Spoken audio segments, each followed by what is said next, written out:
सर्वे का औसत हम आपको बता देते हैं। तो इसमें अगर कोई बहुत विपरीत ट्रेंड हुआ होगा तो वो भी इसके अंदर हमने ले लिया है। 6 पोल्स का सर्वे का औसत क्या कहता है?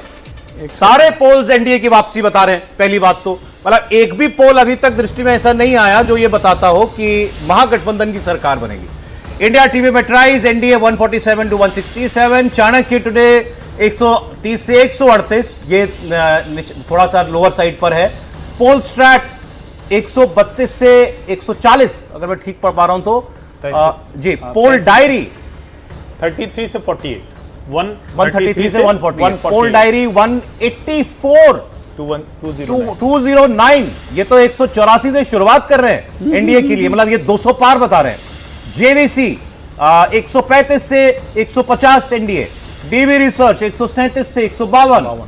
अब इसके हिसाब से औसत हो जाता है 145। हालांकि औसत का कोई मतलब नहीं होता, मैं नहीं मानता मतलब, लेकिन फिर भी एक चलन है तो हम दिखा रहे हैं आपको कि भाई इन सारे सर्वे का ये है कोई। लेकिन ये जो क्या ही है, जब कोई इलेक्शन रिजल्ट ना आउटलायर हो जाता है तो विश्वास करना मुश्किल होता है।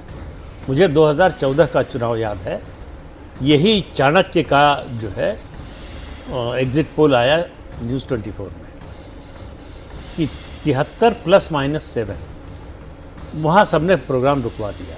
अच्छा, कि ये हो ही नहीं सकता। यूपी में बताया, यूपी में।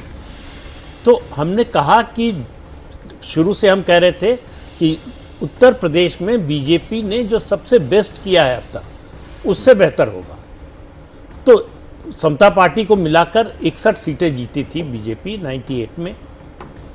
मेरा मानना था कि उससे बेहतर होगा। बाकी लोग जो है उसके बाद चाणक्य के जो मालिक थे उनको बुलाने की कोशिश होने लगी, आने को तैयार नहीं। फिर ये हुआ कि फ़ोन पर ही बोल दें। वहाँ एडिटर और जो है मालिक लोगों ने कहा कि ना ये हो ही नहीं सकता, इसको चलाएंगे नहीं, हमारा चैनल बदनाम हो जाएगा। और जब रिजल्ट आया तो 73 है।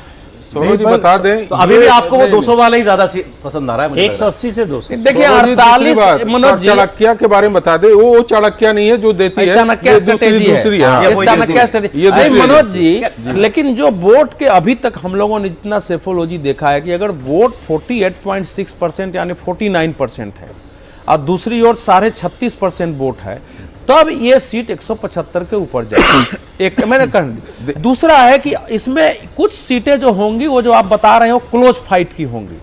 इसके कारण आपने शायद सीट के आकलन में वोट तो आपका ठीक है, लेकिन कई बार आदमी जो है पीछे अगर धक्का लगा होता है तो विश्वसनीयता बनाए रखने के लिए थोड़ा सा सीटें में कंजर्वेटिव हो जाता है। ये 48.6 पर 175 के नीचे अगर इतना वोट है तो नहीं हो सकता। मैं पहले दिन से बोल रहा हूं कि यदि मैं गलत होखूंगा तो ऊपर से गलत होखूंगा, नीचे से गलत नहीं होखूंगा। नहीं, चर्चा अब इस पर नहीं होगी। मिनिमम आपका ठीक रहेगा। हाँ, मिनिमम ठीक रहेगा, इससे नीचे नहीं जाने वाला। ठीक है, वो एक एज पकड़ के चल रहा है। देखिए ये तो डिफेंसिव है ना। नहीं, डिफेंसिव हमेशा रहना पड़ता है एग्जिट पोल। चूंकि एग्जिट पोल पर बहुत सारे क्वेश्चन उठे हैं तो हम एकदम से ऐसा लें जैसे आजकल। एक बात ये भी याद रखनी चाहिए कि सेफोलॉजी में ऐसी कोई टेक्निक नहीं है कि वोट शेयर को आप सीट में बदल सकते। वो ठीक है, सही तरीके से वो भी ठीक है। वो हमेशा जो गलत होता है वोट को जब आप सीट में बदलते। लेकिन ये तो देखिए 13% का अंतर है। 12%। लेकिन मेरा भी मानना है 49% करना बड़ा मुश्किल। सर मैं अवधेश जी मैं तो कहूंगा कि देखिए इतना साहस वो कर रहे हैं, वो कह रहे हैं कि मेरा लोअर जो नंबर है वो कम नहीं हो सकता, इससे नीचे नहीं जाएगा, एनडीए नीचे नहीं जाएगा। ठीक है, और कई ट्रेन जो है ना और 2 घंटा ज्यादा लिख देती है, समय से पहले आपको पहुंचा देती है। नहीं, लेकिन एक एयरलाइंस भी है, इंडियन एयरलाइंस भी जो है तो वो है। एयरलाइंस अक्सर ऐसा करती है। अच्छा, क्लोज फाइट। अच्छा चलिए ठीक है, चूंकि एक सेकंड मैं थोड़ा समराइज कर देता हूं। ये जो नंबर दिख रहा है आपको, एक तरफा जीत दिखा रहा है एनडीए की बिहार में हो सकती है, अनुमान ऐसा है। यहां चर्चा ये हुई कि क्या मनोज जी ने एक कंजर्वेटिव सर्वे किया कि बीजेपी को मतलब एनडीए 200 भी छू सकता है, लेकिन गलत ना होने का रिस्क नहीं लेना चाहते आप। गलत होने का रिस्क नहीं। देखिए मैं बहस को बस एक निचोड़ बता रहा हूं ताकि मैं आगे यही सवाल कर पाऊं।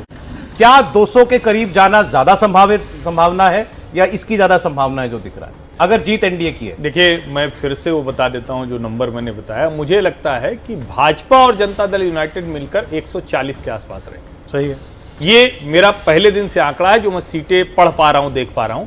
अब उसके बाद चिराग, जीतन राम मांझी और उपेंद्र कुशवाहा मिलकर कितना जोड़ देंगे मतलब उनकी कोई मैक्सिमम लिमिट होगी ना, भाई सब मिला के 20 सब मिलाकर 20-25 होंगे। हाँ। तो मुझे लगता है वो एक जिसको कहें कि अनुमान लगाने लायक आंकड़ा है। लेकिन जो अवधेश जी कह रहे हैं वो बात भी सही है, अगर 48 और 36 है तो फिर ये बहस वहस की गुंजाइश कहां है? तब तो फिर आधी चल रही थी, तब तो फिर सब खत्म है, तब तो चलिए भाई 180 हो जाए, 200 हो जाए। एक चीज भाई, मनोज जी का हमने मतलब काफी हमने मजे लिए थे, 49% वोट जी, दिया जी, था, मुझे याद है उन्होंने अपने ओपिनियन पोल में।